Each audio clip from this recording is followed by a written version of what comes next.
Olá, queridos companheiros, mais um dia de grande alegria, mais um dia que nos reunimos para agradecer a Deus pela misericórdia da vida, dessa reencarnação, em que juntos podemos entrar em contato com a doutrina espírita que tanto esclarecimento nos trouxe e do Evangelho de Jesus que tanto nos consola.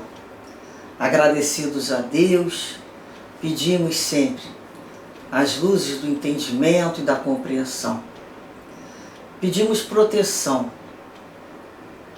para as nossas casas, para as nossas famílias, amigos, para aqueles que se encontram adoentados. Pedimos que esse raio maior que é Jesus, de luz e de amor, chegue a todos os lugares em que essas almas e espíritos sentem maior necessidade.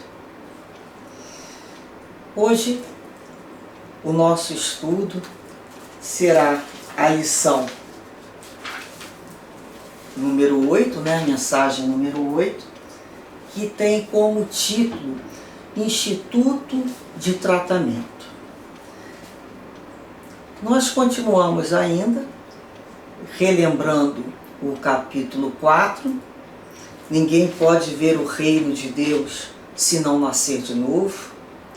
Emmanuel, mais uma vez, refere-se a esse capítulo.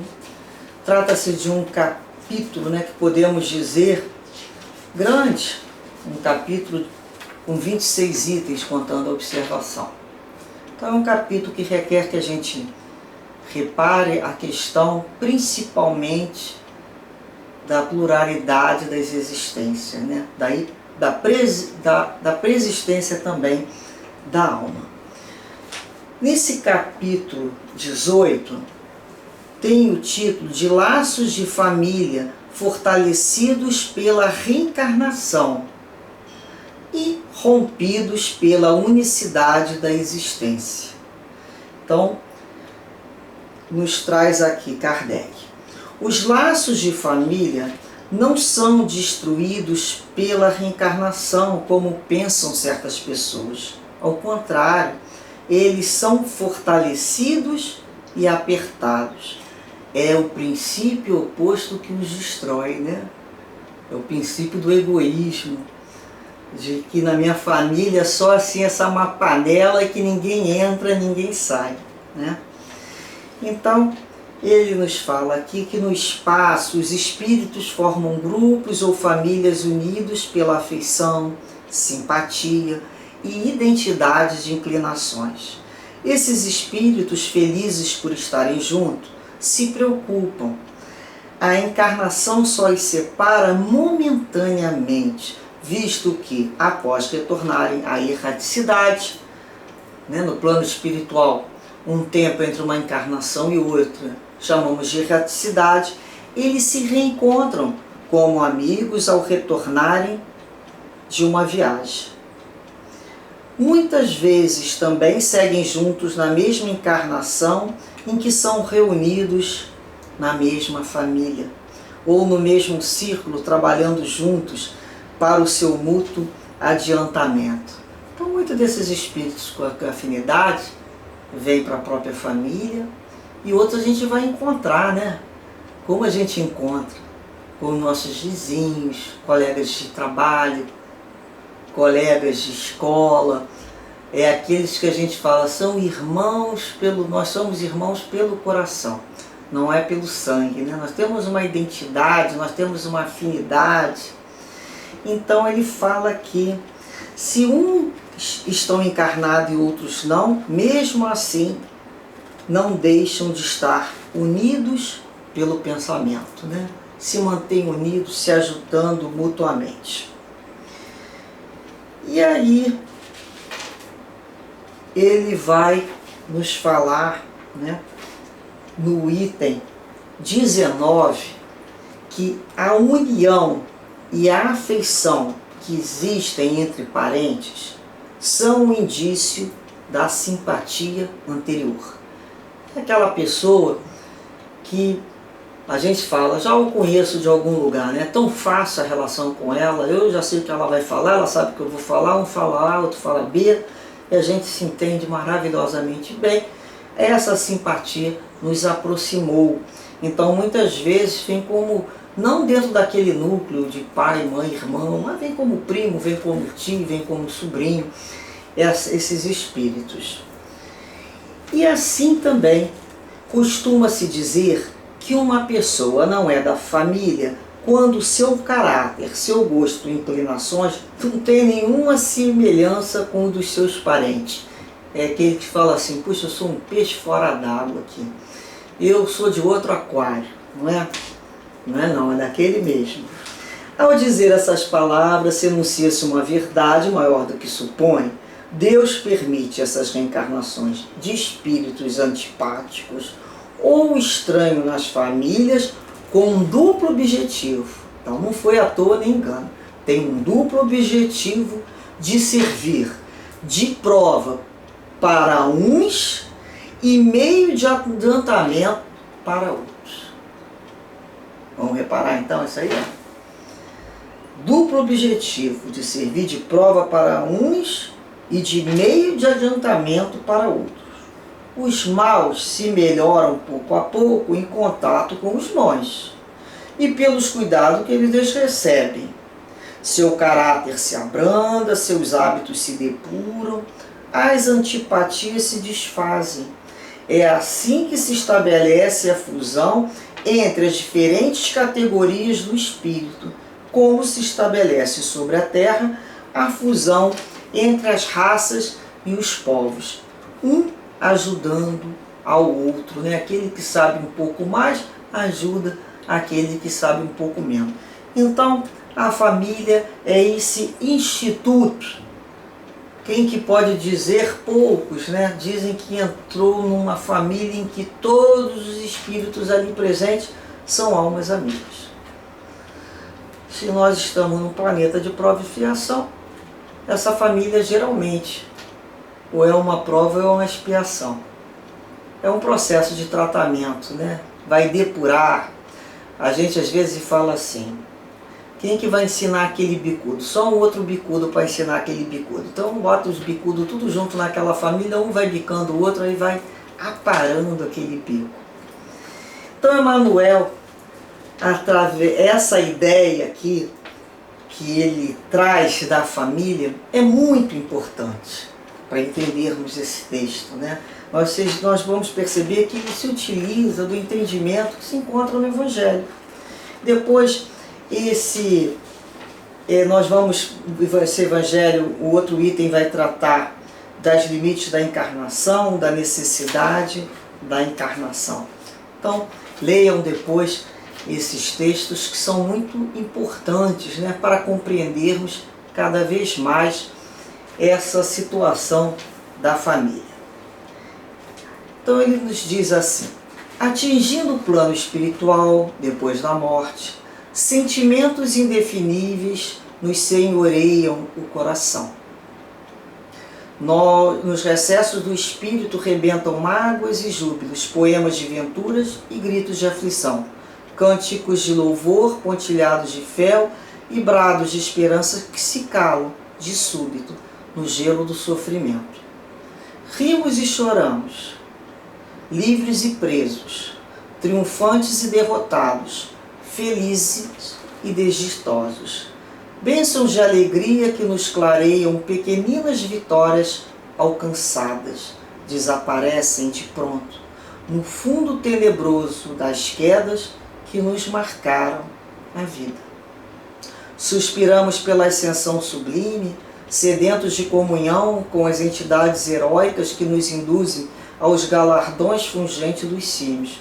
Todavia, trazemos o desencanto das aves cativas e mutiladas. Ao invés de asas, carregamos grilhões, na penosa condição de almas doentes. Na concha da saudade, ouvimos as melodias que irrompem das vanguardas de luz, entretecidos na glória dos bem-aventurados. No entanto, austeras admoestações nos chegam da terra pelo sem fio da consciência. O famoso telefone sem fio, né? Nos chegam. E lá nas faixas do mundo somos requisitados, então, pelas obrigações não cumpridas. Aquilo que deixamos de fazer. São os erros, as deserções, clamam dentro de nós, pedindo reparos justos. Nós vamos perceber que quando encarnados, muitas vezes vamos atender a necessidade da personalidade imediatista, atendendo necessidades puramente materiais e nos esquecemos das nossas responsabilidades morais. Ao desenfaixarmos do corpo físico, livres, né, sem essas necessidades de sobrevivência, vamos observar o que viemos fazer na Terra e às vezes não fizemos. Para que nós viemos aqui? O que nós, na erraticidade, juntos aos mentores e guias, nos organizamos como matéria necessária de aprendizado? Então, às vezes, nós somos aquelas criaturas briguentas que se desentendeu com A, B, C, D, criou uma série de atritos de nós, naquele novelo de lã arrumadinho que a gente recebeu da vida. E aí, dentro de nós está pedindo reparo, um reparo justo daquilo ali. Então eu vou ter que retornar para desfazer aqueles nós e transformar em laços de afeto. Um dia, toda inimizade terá que ceder à afeição. É da lei. Se vai ser nessa, se vai ser na outra, quanto mais atrasarmos esse entendimento, mais distantes estamos de uma felicidade considerável. Então, Emmanuel nos fala aqui, quando estamos longe das esferas superiores que ainda não merecemos, né? E distanciados das regiões positivamente inferiores em que nossas modestas aquisições evolutivas encontraram início, repare que a gente olha para aqueles espíritos que nós admiramos, né? Esses espíritos, falamos completistas, sabemos que estamos distantes, nós não merecemos compartilhar o mesmo plano. Mas ao mesmo tempo sabemos que não nos encontramos lá naquela região tão inferior. Um pouquinho que a gente já conquistou já nos deu essa possibilidade de ficar aqui que a gente fala, né? Nesse plano que respira e asfixia ao mesmo tempo, não é assim? Mas estamos suspirando por uma coisa melhor, mais elevada. Então, encontraram o início, né? Posições evolutivas que encontraram no início. Concede-nos então, a partir disso, a providência divina, o refúgio do lar, para aqueles, né, que têm trabalho a fazer.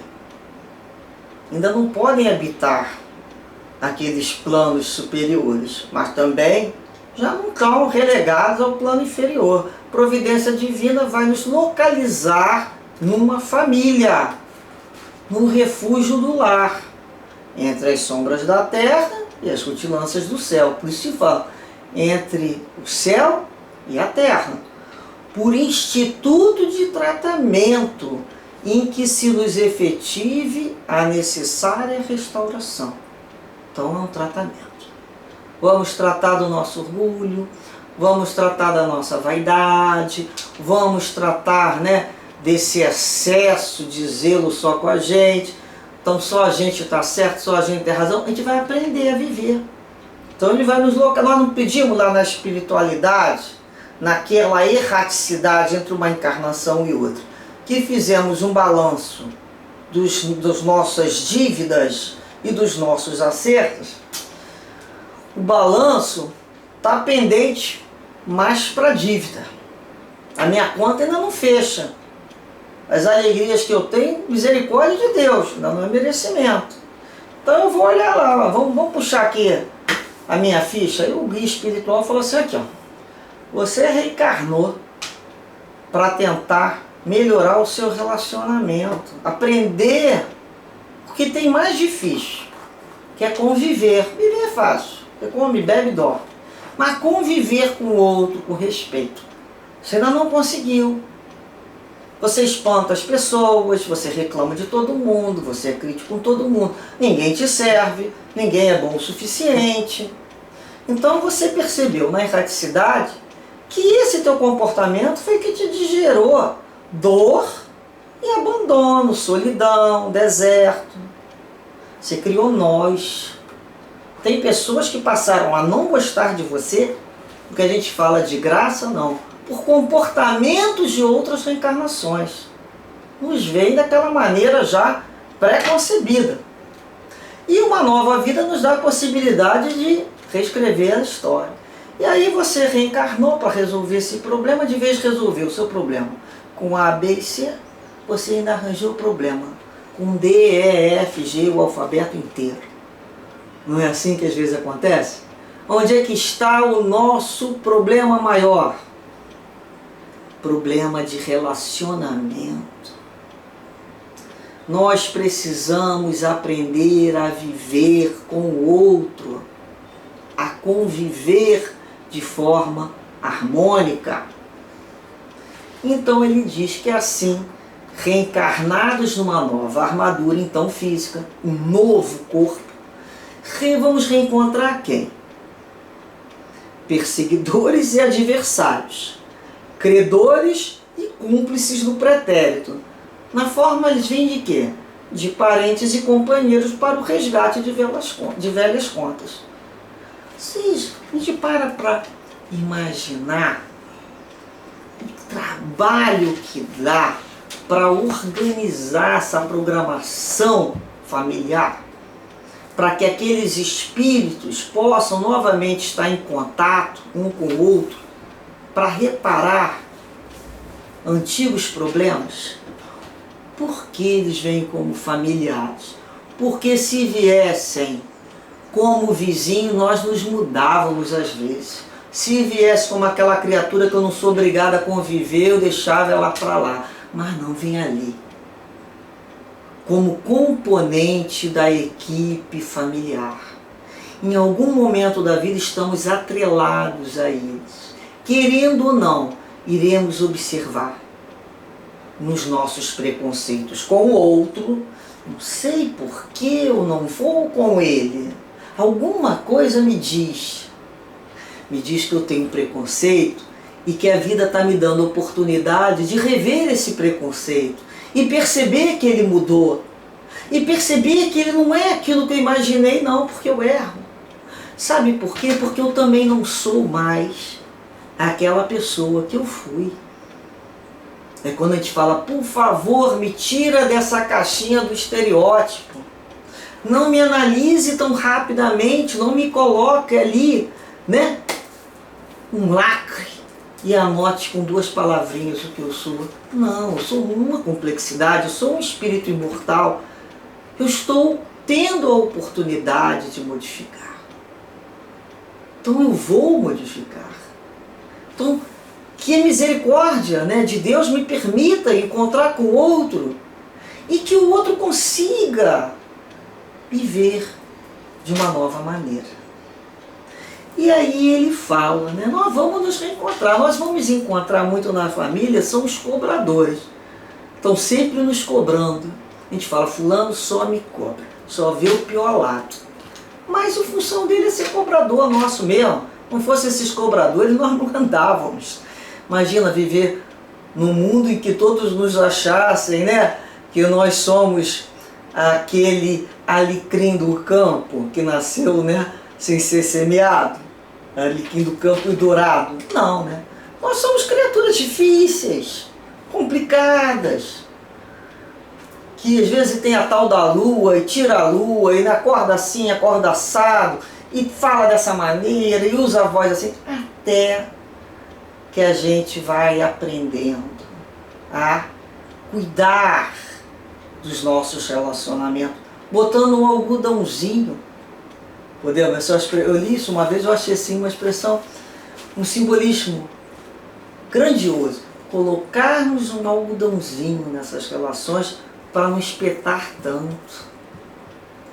Porque depois a gente vai ter que reconsiderar. E a gente fala, mas quem é que foi que deu a causa a essa reencarnação, hein? Lá na outra vida. Quem foi o vilão da história? Geralmente eu sou a mocinha, o mocinho da história. Eu sofri na mão do vilão. O vilão e o algoz, né? O vilão e o sofredor, eles se revezam. O algoz e a vítima são situações de revezamento. Nós não estamos ligados com aquela criatura à toa. Algum objetivo estamos tendo.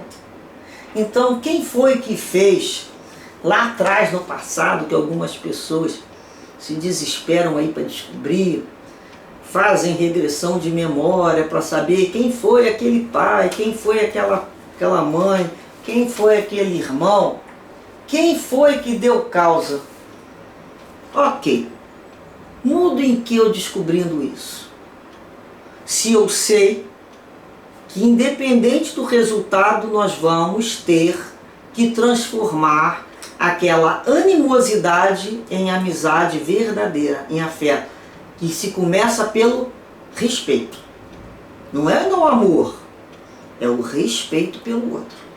Então é o primeiro, né, aquele pórtico da gentileza, do respeito, daquela coisa sem mais, até que ele vai tendo oportunidade de se desenvolver.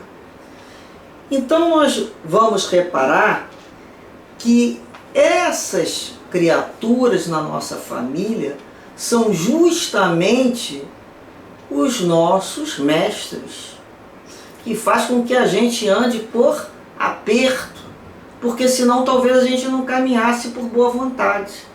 A gente às vezes só trabalha no aperto. Se não vê o aperto, a gente não sai do lugar. E ele fala, né, que é justamente nesse cadinho, né, nessa fervura esfervilhante de responsabilidades e inquietações, afetos renovados nos chamam o reconforto, enquanto que aversões redivivas nos pedem esquecimentos. Bem, aqui ele falou que suspiramos pela ascensão sublime, sedentos de comunhão com as entidades heróicas que nos induzem ao galardão, né? Todos nós suspiramos por um plano espiritual melhor, conviver com essas entidades benfeitoras, todos nós queremos.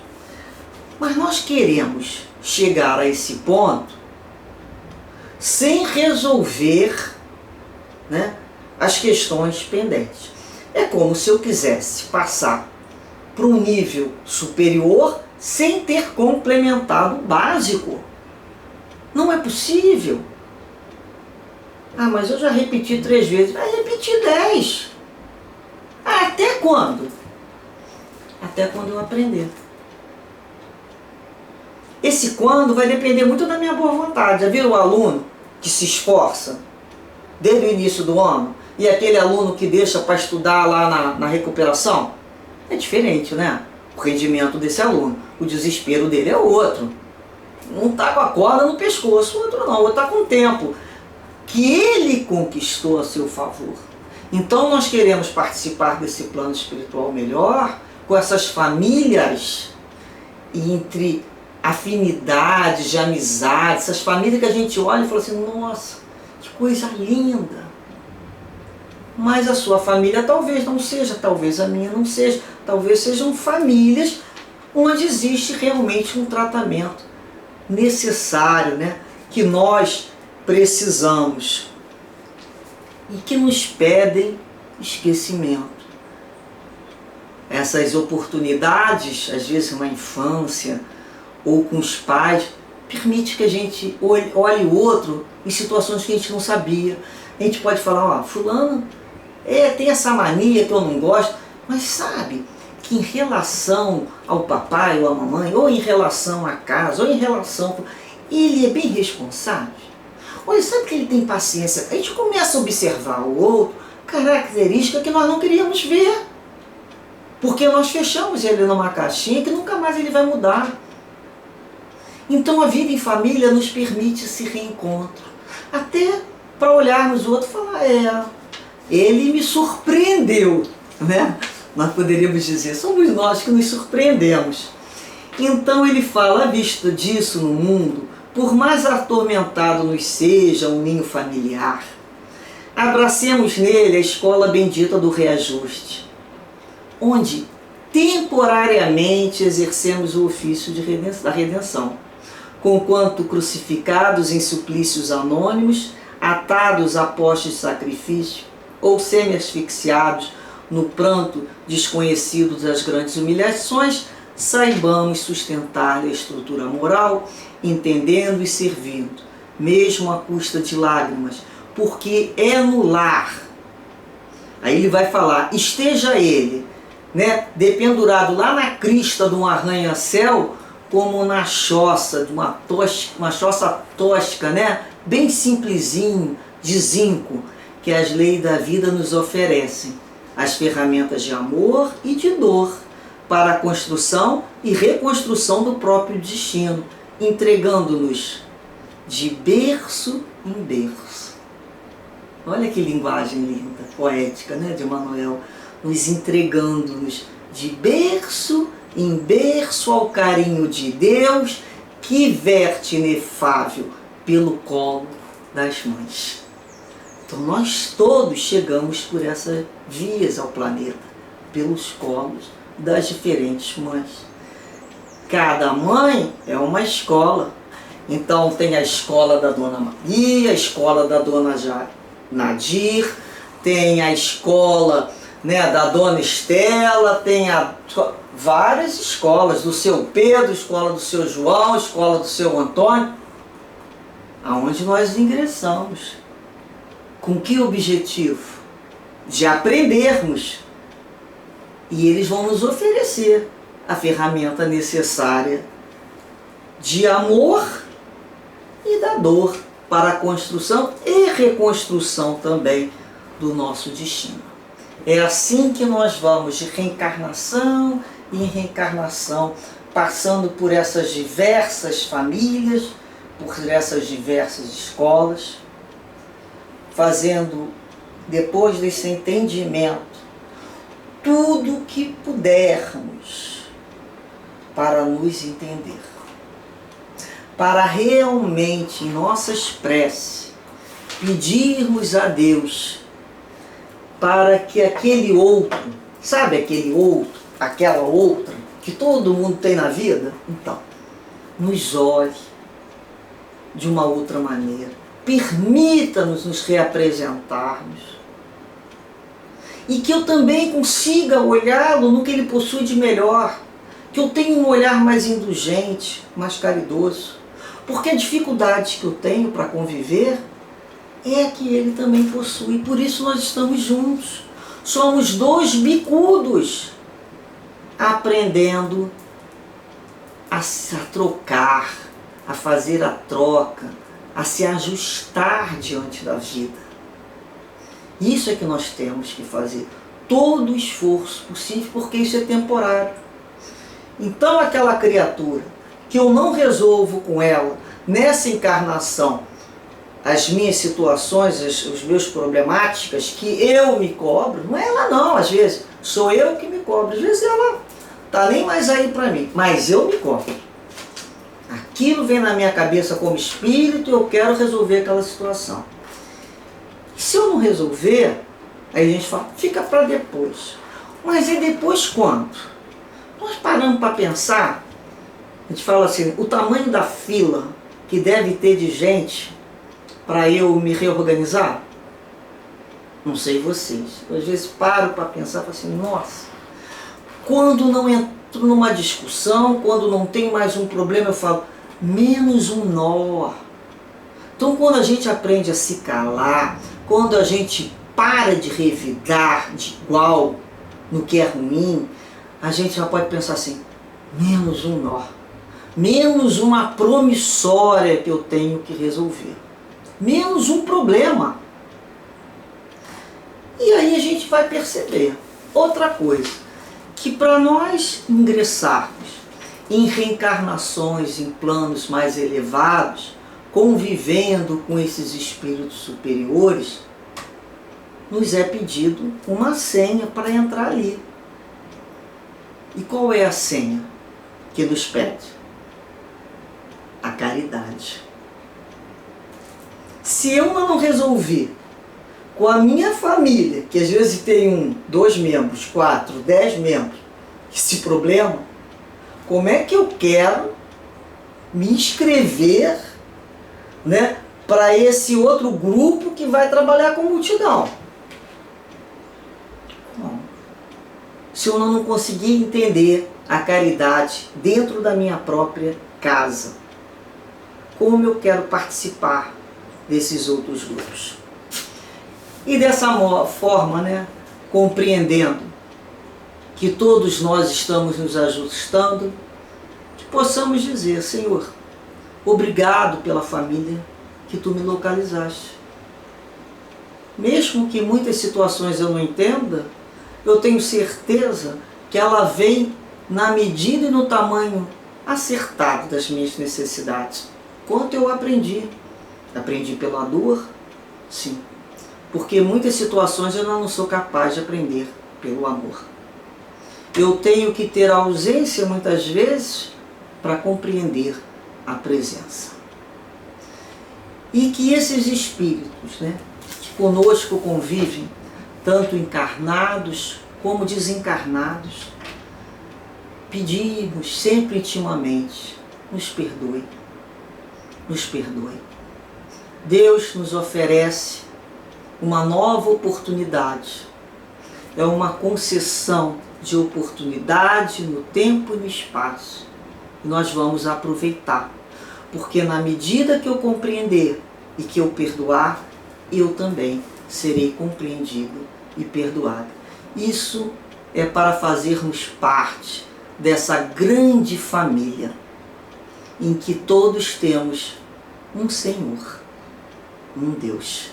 Que Jesus nos ampare, nos ilumine e nos conduza sempre para os pensamentos de entendimento, para os abraços de afeto e de concórdia dentro do nosso coração e dentro do nosso lar, das nossas vidas de relacionamento. Que sejamos mais brandos, mais tranquilos, mais amorosos, que encontraremos essa resposta no outro que conosco convive. Muita paz, muita paz. Graças a Deus.